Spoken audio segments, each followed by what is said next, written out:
groet die geliefdes in die wonderlikste naam van alle name, ons Yahweh Elohim en sy seun, ons Yeshua Messia, is ook die Heilige Gees, ons Yaruach. Geliefdes, elke keer groet ek die in hierdie wonderlike naam. Maar dit is my so in die afgelope tyd, dat ek sien mense gebruik nie meer hierdie heilige name soos hulle dit moet gebruik. En ja, hierdie tyd waarin ons lewe is eintlik 'n wonderlike tyd. Ja, en hy is daar. Hy is hier, die nuwe paus, die nuwe paus, praat ook al amper Engels. En sy naam is Paus Leo die 14de. En dit is amper wonderlik om nou te sien hoe die wêreld en hoe hierdie mense hulle eie name kies, want dis nie sy naam nie, dis die naam waaronder hy gaan. En so gaan hy bekend wees tot die einde toe. En geliefdes, hierdie Leo beteken in Italiaans of in Spaans, ek weet nie wat nie, beteken leeu. En wat beteken dit Paus Leo die 14de? Sien u wat 'n groot naapper die Satan is? Dat hy kom en hy vat hierdie valse profeet van hom. Vir hom is hy seker dan nou nie vals. Vat hy en maak hom die leeu. Maar wie is ek en jy se leeu, geliefdes? Daar in Johan in Openbaring 5 vers 5 sê hy dit so baie mooi. Toe sê een van die ouderlinge van my, moenie ween nie, kyk, die leeu wat uit die stam van Juda is, die wortel van Dawid, het oorwin om die boek oop te maak en sy 7 seels te breek. Nou daar word baie geskryf en op die media en al hierdie plekke, YouTube en al die plekke word vertel van hierdie ou hoe hy die antichrist is en hoe hierdie ou sê maar hy is dit en daai ou sê hoe hy dit is. Die eerste Amerikaanse ene, en dit is nogal baie interessant, dat jy sal sien, dat in New York is dit die hele wêreld, die Verenigde Nasies, is daarin gesetel. En ewe skielik is hy als is ontplooi vir hierdie tafel wat gedek is vir die antichrist. En moet ek en jy baie versigtig wees, want Yeshua kom en hy sê vir ons, waak en bid, dat julle nie miskien mislei word. Want hierdie misleiding is so geweldig, geliefdes. En daar is baie van hierdie goede wat ek hier kan vertel. Bill Gates het $200 biljoen geskenk vir die paus en die Rooms-Katholieke Kerk. En die wêreld gaan met verwondering agter hierdie man aan. Die wêreld het gewag dat hy geopenbaar moet word. En die wêreld is opgewonde oor hom. Maar geliefdes, ek wil nie net oor hom praat nie. Want daar is baie gesê, jy kan dit maar gaan lees en opsoek. Maar ek wil met die baie ernstige ding praat vandag, wat die Gees op my hart gelê het, naamlik die heilige name. Wat weet jy, geliefdes, gisterand oor TV, toe ek nou luister na hierdie ou en sy toespraak of sy openingswerke waar hy sy naam bekend maak en al hierdie goed. Toe ek net weer eens besef, dat hy praat die heeltyd van Jesus Christus. Hy praat die heeltyd van hierdie Jesus Christus en hoe die kerk om hierdie Jesus Christus gebou is. Maar ek wil vandag na hier toe kom en vra, wie is u persoonlike verlosser en zaligmaker? Ons moet dit vir mekaar vra, geliefdes, want albei kan nie reg wees nie. Dit kan nie Jesus wees en Yeshua nie, of die een of die ander een. Maar die hele wêreld gaan in verwondering agter hierdie naam aan, en in hierdie naam, naamlik Jesus, word al hierdie gruweldade van hierdie wêreld, hierdie Babylon, van die groot hoer bedryf. Dan wil ek graag hê by u moet my baie mooi verstaan vandag. Jy doen nie hierdie goede om my te please of iemand anders te please. Dit beteken net as jy hierdie naam van Yeshua, as jy van Jahwe se seun, hierdie leeu van Juda, as jy hom nie 'n persoonlike verhouding met hom het nie, dan het jy moeilikheid, geliefdes. Geliefdes, daar jy ken dit al so baie mooi, waar in 1 Johannes 5 vers 12 sê, hy wat die seun het die lewe. Wie die seun van Elohim nie het nie die lewe nie. Nou dit hang af wat 'n seun van Elohim het jy, want Elohim het net een seun wat hy na hierdie wêreld toe gestuur het, wat vir ek en jy se sondes kom betaal het. Net een.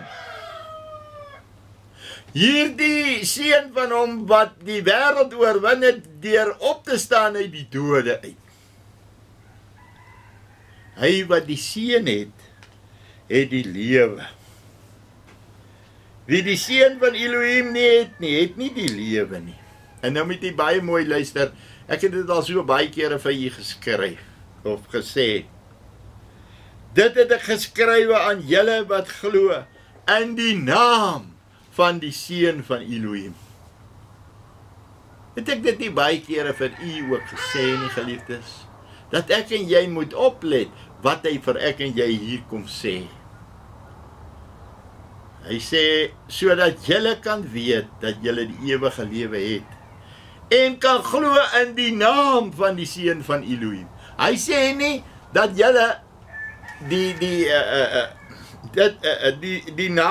wat glo in die seun van Elohim nie. Hy sê wie glo in die naam van die seun van Elohim.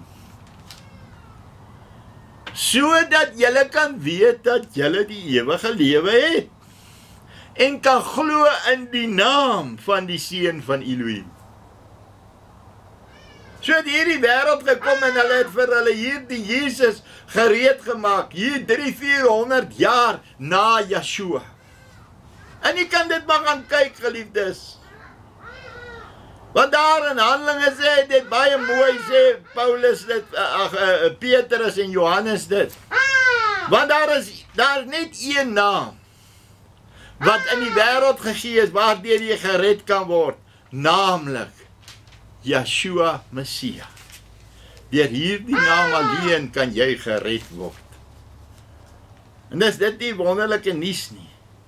Want hy sê daar in Handelinge 4, en die saligheid is in niemand anderste nie, want daar is ook geen ander naam onder die hemel, wat onder die mense gegee is, waardeur ons gered moet word nie. En toe hulle die vrymoedigheid van Petrus en Johannes sien, en verstaan dat hulle ongeleerde en eenvoudige manne was hulle verwonderd en het hulle as metgeselle van Yeshua herken. Hoe herken die wêreld vir ek en vir jou as metgeselle? Van wie? Van Jesus of van Yeshua? Want dis die vraag wat u moet vir u vra. En ek wil vandag vir u vra, geliefdes, dat u kerk moet gaan meet aan die woord van Jahwe. En as jy daai kerk reg is en hy volgens hier die woord van Jahwe, nooi my uit na hom toe. Maar as jy so iets nie, geliefdes, die kerk hou nie. En ek wil praat, as ek spesifiek praat van die Rooms-Katolieke kerk, dan al die sisterskerke, al hierdie kerke, aanvaar Paasfees, Paashaas. Hulle aanvaar Valentine, hulle aanvaar Kersfees, hulle aanvaar Goeie Vrydag. nie een van dit wat die woord van Jahwe sê, wat ek en jy moet hou nie. Dis alles pagan. Heidense feeste. En dan gaan vra jy by jouself af, maar ek behoort aan hierdie ene. Dat jy by jouself baie mooi gaan afvra, geliefdes, want Yeshua kom daar in Matteus 25 en hy vertel van hierdie 10 maagde. En toe hierdie 5 verstandige maagde ingegaan het, wat die olie genoeg olie gehad het, toe kom die ander 5 en sê, maar nou is ons gereed, maak vir ons oop, Here, Here, maak vir ons oop. Hy sê, gaan weg, want ek ken julle. En dit is die belangrikheid van die hele wêreldse misleiding. Geliefdes, want die hele wêreld hardloop agter Jesus Christus aan. Jy en kluis. Maar die vraag wat jy moet vir jou vra is, wie is hierdie Jesus Christus? Is hy die lewende Jahwe Elohim, die seun van die lewende Jahwe Elohim? Hy is dit nie. Want die woord sê is dit nie. En Yeshua kom self daar in sy woord, en ek wil hê jy moet hierdie baie mooi gaan oplees. En Yeshua sê, voorwaar ek sê vir julle, wie my woord hoor en hom glo wat my gestuur het, het die ewige lewe en kom nie in die oordeel nie, maar het oorgegaan uit die dood in die lewe. Wie hom? Yeshua het. Want Yeshua sê dit self, geliefdes. Want dit is sy woorde hierdie. En weet u, hoe wonderlik is dit, wat die woord van Jahwe, wat absoluut altyd reg is. Daar in Johannes 5, vers 42. Maar ek ken julle, dat julle die liefde van Elohim in julle nie het nie. Ek het gekom in die naam van my Vader. Wie is sy Vader? Jahwe Elohim. En julle neem my nie aan nie, sê Yeshua self. As 'n ander een in sy eie naam kom, hom sal julle aanneem. Agter wie loop die hele wêreld aan? Agter Jesus Christus, hom neem hulle aan. Maar hier die Yeshua, Amasiach, hier die seun, ware seun, wat vir ek en jy se sondes gesterf het, daar in die vloekhoute Golgotha. Hom loop die wêreld nie agter hom nie aan nie. Want die wêreld ken hom nie. Want die wêreld het aangeneem soos 'n klomp verdwaaste mense. Want hulle ken nie die naam van die seun van Elohim nie, waardeur hulle gered kan word. En het ek dit gisteraan weer eens so wonderlik besef, hoe wonderlik is hierdie naam, hierdie enigste waaragtige naam in die hele wêreld. Jy weet, daar in die 10 gebooie sê hy, dat jy nie sy naam moet uitelik gebruik nie, want sekerlik hy wat die naam van Jahwe uitelik gebruik, sal nie ongestraf laat bly nie. Maar jy hoor dit heel tyd in die flieks, oh my God, Jesus Christ. Maar dis nie die naam, dis nie die Elohim wat ek en jy aanbid nie. En dit het tyd geword, laat ek en jy standpunt inneem omtrent hierdie wonderlike naam, oor hierdie reddende krag, om ons mense daar buite kan terug te bring na hierdie wonderlike naam, want as jy die naam het, sê hy daar in Johannes 1 Johannes 5, hy sê, dan het jy die ewige lewe. Dit het ek geskrywe aan julle wat glo in die naam van die seun van Elohim. Sodat julle kan weet dat julle die ewige lewe het en kan glo in die naam van die seun van Elohim. En nou kom Yeshua baie mooi en hy sê, niemand kan na my toe kom as die Vader wat my gestuur het hom nie terecht nie. En ek sal hom opwek in die laaste dag. Voorwaar ek sê vir julle, wie in my glo, het die ewige lewe. En dis die vraag wat ek vir u wil vra. Het u die ewige lewe? Gaan ondersoek u, want dit is lewensbelangrik. En ek groet u in die wonderlikste naam van hierdie naam, ons Jahwe Elohim en sy seun ons Yeshua. Shalom.